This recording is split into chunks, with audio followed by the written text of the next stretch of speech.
Halo, assalamualaikum warahmatullahi wabarakatuh. Jumpa kembali dengan Banyuwangi Official. Dan malam hari ini kita mau nonton video yang masih viral tentang PDIP dan Ibu Megawati Soekarno Putri.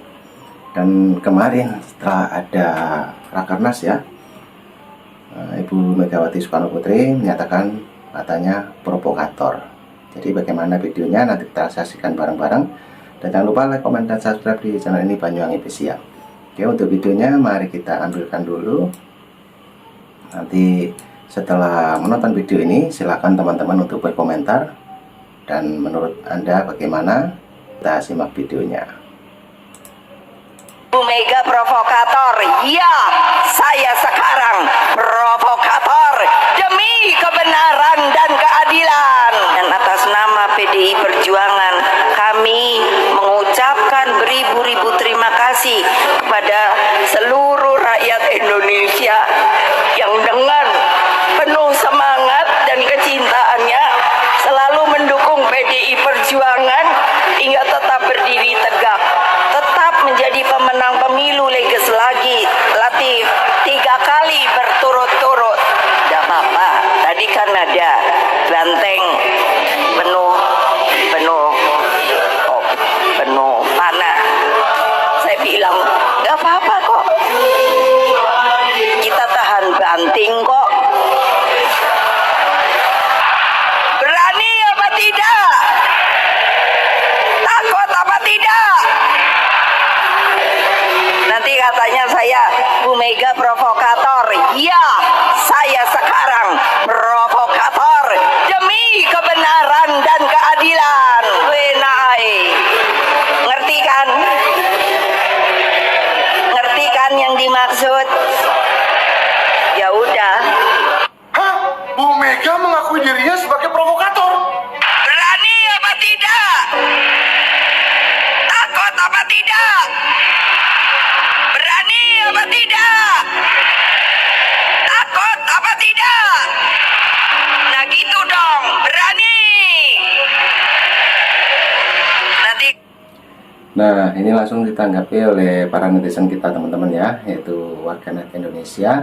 Dan bagaimana pendapatnya mari kita dengarkan. Jangan lupa dukung terus Banyuwangi Official. Oke, kita tonton kembali untuk videonya. Let's go. katanya saya Bu Mega provokator. Ya, saya sekarang provokator demi kebenaran dan keadilan.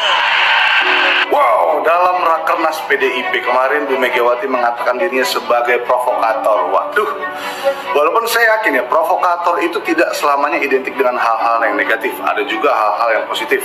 Kalau kita lihat dalam KBBI ini dia ya, provokator itu artinya pemicu, pemancing, penghasut ya kan? Kan pemancing, pemicu, penghasut itu kan nggak selamanya negatif.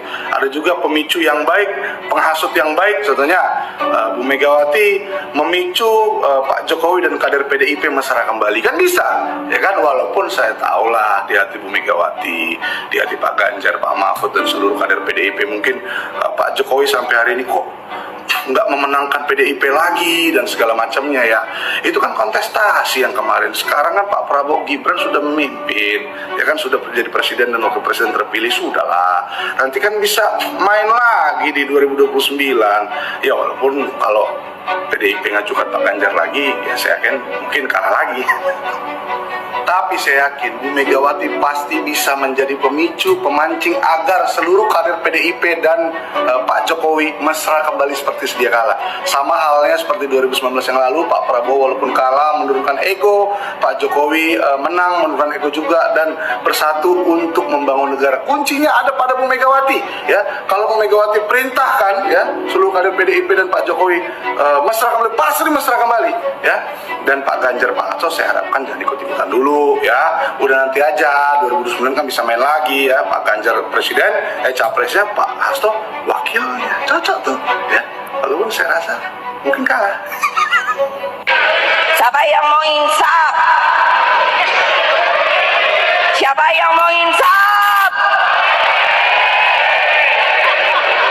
Sebelumnya saya minta maaf nih, tanpa sedikit pun mengurangi rasa hormat saya ke Bu Mega ya.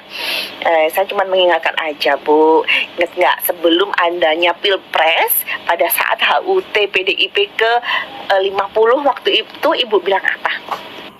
Padahal Pak Jokowi itu loh, kalau nggak ada PDIP, aduh kasihan deh. Ingat nggak Bu? Terus ada lagi yang Bu Mega digandeng terus dilepas. Terus pada saat story-nya Mbak Puan Maharani pada saat Pak Jokowi duduk di depannya Bu Mega dengan duduk di kursi yang kurang layak seperti itu. Dan ada beberapa hal yang istilahnya itu Bu Mega itu kayak gimana gitu loh ke Pak Jokowi, kayak agak ngerendahin Pak Jokowi gitu loh Bu. Nah itu sebetulnya yang mempengaruhi hasil pemilu, hasil Pilpres PDIP turun itu ya karena itu Bu. Kami nggak terima Pak Presiden Joko Widodo digituin sama PDIP ya. Akhirnya kami nggak mau pilih calon presiden yang diusungin oleh PDIP Bu. Gitu. Jadi bukan karena Pak Jokowi yang cawe-cawe naruh anaknya, bukan Bu. Itu karena inisiatif kami bersatu padu untuk ya membuktikan gitu loh omongannya Ibu. Kalau Pak Jokowi itu tanpa PDIP bisa apa? Ternyata bisa loh Bu tanpa PDIP gitu loh. Jadi ya tolong, kayak Ibu barusan bilang siapa yang mau insyaf, terus kader-kader Ibu bilang Jokowi, itu maksudnya apa ya Bu? Jadi Pak Jokowi harus insyaf yang seperti apa ya Bu ya? Jadi tolonglah Bu, hargain presiden kami gitu loh. Jangan mentang-mentang Pak Jokowi nggak pro ke PDIP, jadi seolah-olah Pak Jokowi itu adalah seorang pendosa yang besar gitu, seorang yang istilahnya itu yang jahat banget. Jangan gitu Bu.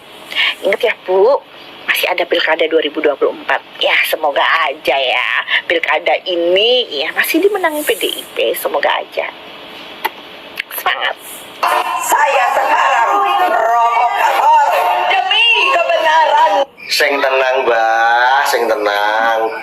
Dunya ora go mati, kok ya kok ramen ta Mas aku iki. Apa to sing mbok goleki jane Mbah? Yo. Kowe iki jan kok Mas aku. Omri saiki jare mulai jadi provokator untuk kebenaran. Yang pemerintahane Gus Dur sing sae mbok gulingne no kok. Kok iso ngene. Kayak iki wong cilik ora ngerti ae masane. Wis to Mbah, wis. Ora digo mati dunya iki. MK itu ya saya yang mendirikan loh. Sepurone Bu Mega, sepurone. Tadi Ibu sempat ngeklaim bahwa Mahkamah Konstitusi Republik Indonesia itu adalah Ibu yang mendirikan. Coba betulkan saya kalau saya salah ya Bu. Tapi seingat saya, Mahkamah Konstitusi Republik Indonesia itu didirikan dengan adanya kesepakatan bersama antara DPR dan Presiden yang menjabat pada saat itu dengan adanya Undang-Undang Nomor 24 tahun 2003. Kayaknya nggak fair ya kalau diklaim hanya satu pihak, karena itu adalah hasil kerja bersama. Nah, itu deh. Tadi juga ada sempat bahas tuh masalah gampang-gampang MK itu harus hati-hati, ring satu istana. Saya kok jadi flashback ya Bu, bahwa dulu MK pernah merubah syarat daripada calon presiden, di mana yang dirubah adalah syarat pendidikan minimalnya, di mana pada saat itu sebenarnya syarat pendidikan minimal daripada seorang calon presiden wakil presiden adalah strata 1 atau sarjana. Dirubah tuh Bu jadi SMA. Terus itu gimana ya Bu? Itu harus dipertanyakan nggak sih? Apa berhubungan dengan ring satu istana? Dan saya ingin sedikit membahas tentang apa yang Ibu sampaikan di waktu yang bersamaan, di mana Ibu menyampaikan tentang pendirian Mahkamah Konstitusi ini, di mana Ibu bicara masalah demokrasi yang dicurangin, bla bla bla bla bla, atas pilihan rakyat. Saya cuma mau tanya sama Ibu, dulu Bu ada presiden yang dipilih oleh MPR DPR karena berhasil melengsarkan presiden yang berkuasa sebelumnya. Terus itu gimana ya Bu? Saya jadi wonder, bukankah itu bukan suatu hal yang bisa dikatakan sebuah demokrasi, apalagi bukan pilihan rakyat tuh presidennya. Ya setidaknya tadi kan sempat disinggung yang disuruh insaf-insaf itu itu masih pilihan rakyat sih Bu. 2 kali dipilih rakyat, rakyat puas akan hasil kerjanya si bapak yang disuruh insaf itu. Dibandingkan presiden yang udah nggak dipilih rakyat, malah jual pulau, jual Indosat, banyak yang komplain. Itu gimana ya? Ya udahlah Bu ya, masa lalu. Sekarang kita hadapin aja masa depan, kita menatap masa depan, jangan membiarkan rasa sakit hati menguasai, tapi biarkan rasa sakit hati itu kita jadikan sebuah pembuktian bahwa kita lebih baik daripada orang yang menjadi lawan kita. Ketua Umum PDIP. Nah, itulah teman-teman ya. Jadi ada video pidato dari Ibu Megawati Soekarno Putri, juga ada sambutan ataupun kritik dari netizen. Jadi bagaimana, mungkin teman-teman mau mengkritik juga ataupun memberi saran dan komentar, silahkan tulis di kolom komentar saya. Oke, ini videonya masih ada dan kita mau tonton lagi, dan let's go, kita tonton sampai habis ya. Oke, let's go. Perjuangan Megawati Soekarno Putri berkelakar kepada putrinya Puan Maharani agar gantian menjadi Ketua Umum PDI Perjuangan dalam pidato di acara Rakernas PDI Perjuangan. Direktur Parameter Politik Indonesia Adi Prayitno menilai pernyataan Megawati adalah kode keras Puan akan menjadi penerus memimpin PDI Perjuangan. Ada 3 pertimbangan Puan akan menggantikan Megawati di masa mendatang. Pertama, Puan anak biologis dan juga anak ideologis Megawati, sehingga mewakili terah politik Soekarno. Kedua, Puan memiliki pengalaman panjang di bidang politik, baik di eksekutif maupun di legislatif. Ketiga, secara politik dari terah politik Soekarno dan Megawati, Puan paling menonjol dibandingkan dengan yang lain. Bagaimana menurut pendapat kalian? Komen ya. Biasa Pak Jokowi itu menunjukkan betapa bodohnya Anda. Buat pemerintahan Bapak Jokowi, saya usul TikTok ini dibubarkan aja nih di Indonesia, nggak usah dikasih TikTok. Dengan TikTok ini orang bebas menghina pemimpin negara kita Indonesia. Presiden dihina-hina, dihujat. Ini bukan kritik lagi, ini namanya menghujat. Karena dengan TikTok ini bebas video-video seperti itu berseliweran. Tidak ada pelanggaran sama sekali, tidak ada sanksinya. Pemimpin negara dihina tapi dibiarkan sama TikTok. Aplikasi TikTok ini membiarkan video seperti itu beredar. Mendingan dibubarkan saja Pak TikTok ini Pak. Betulan. Buat Bapak kepolisian yang berwajib, orang-orang yang menghina pemimpin negara seperti ini Pak, selesaikan aja sudah Pak, biar merasakan itu rasanya di penjara itu kayak apa.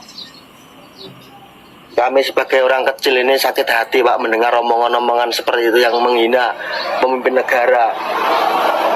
Yang menghina seperti itu belum tentu mereka itu ada sumbangsinya untuk negara ini. Jangan kecewa kami. Pokoknya buat pemerintah Pak Jokowi usul ini TikTok bubarkan saja, karena bebas membiarkan video menghina-hina Bapak Jokowi pemerintah. Ini kalau di Korea Utara ini sudah selesai orang-orang seperti ini. Ferguson, itu Megawati, pimpinan partai PDIP. Dia harusnya lebih hebat dong dibanding Jokowi, tapi kok nggak dipilih. Jadi jangan bilang, oh Jokowi itu lebih dikenal karena lewat PDIP. Megawati kurang terkenal apa? Orang dia punya partai, tapi nggak jadi juga tuh presiden. Kenapa? Karena memang rakyat nggak milih dia. Jadi Jokowi itu terpilih menjadi presiden bukan hanya karena faktor PDIP. Betul PDIP mengusung, betul PDIP memiliki kekuatan yang cukup besar. Tetapi itu tidak menjamin Jokowi menjadi presiden karena dipilih rakyat. Ini terbukti dari apa? Dari kemarin aja lah, nggak usah jauh-jauh ya kalau Megawati. Puan yang kemarin mau nyalon, dia dapat suara nggak? Ternyata tidak, elektabilitas dia kecil. Yang lebih tinggi justru Ganjar. Itu artinya bahwa rakyat Indonesia memilih sosok, bukan hanya karena sekedar dari partai A, B, atau C. Paham Ferguson? Bapak Joko Widodo tidak diundang di Rakernas PDIP. Kata Bapak Jarod Saiful Hidayat, Bapak Jokowi tidak diundang karena Bapak Jokowi terlalu sibuk. Alasan klasik. Yang ianya, Bapak Jokowi tidak diberikan undangan karena PDI Perjuangan masih sakit hati kepada Bapak Joko Widodo. Gara-gara Ganjar Pranowo tidak menang Pilpres. Ya. PDIP jelas menyalahkan Bapak Joko Widodo dalam kekalahan Ganjar Pranowo. Ya. Jadi PDIP masih sangat sakit hati sekali kepada Bapak Joko Widodo. Andai dibawa ini opname pun PDIP Perjuangan ke Rumah Sakit Umum Pusat Pertamina, tak ada obatnya ini di sana. Nggak ada obat sakit hati PDI Perjuangan ini kepada Bapak Jokowi. Ya. Dan jujur teman-teman, tidak diundangnya Bapak Joko Widodo di Rakernas itu, Pak Jokowi nggak rugi. Ya. Nggak rugi Pak Jokowi. Nggak mesti langsung turun harga diri Bapak Jokowi, ya. Tidak diundang di Rakernas itu tidak menurunkan derajat Bapak Jokowi. Tidak sama sekali.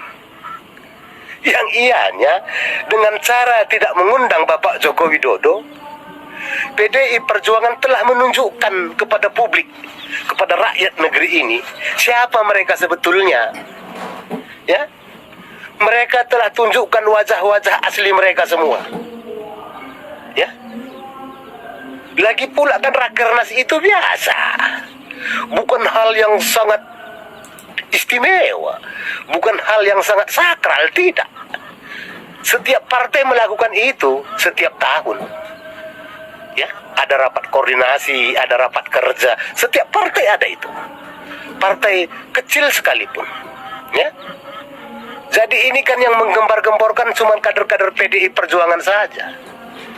Ya, seolah-olah bahwa bagi mereka Pak Jokowi itu sudah tidak ada apa-apanya. Sebetulnya mereka ini salah menilai.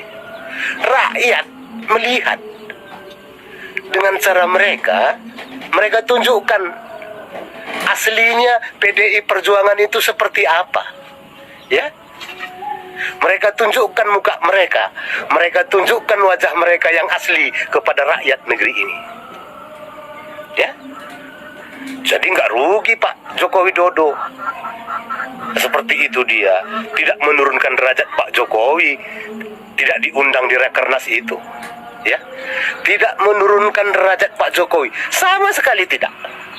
Ya, tidak mengurangi marwah Pak Joko Widodo dengan tidak diundangnya dia di Rakernas itu.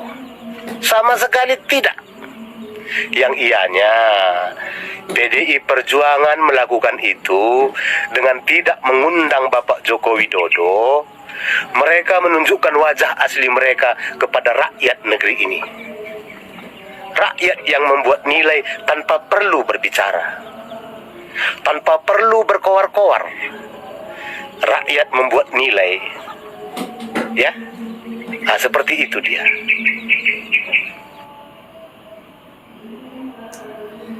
Nah, oke teman-teman, videonya sudah habis. Jadi itulah tadi sedikit ada video pidato Ibu Megawati Soekarno Putri ya, dan juga para netizen mengomentari tentang Ibu Megawati Soekarno Putri ataupun waktu rapat Rakernas PDIP.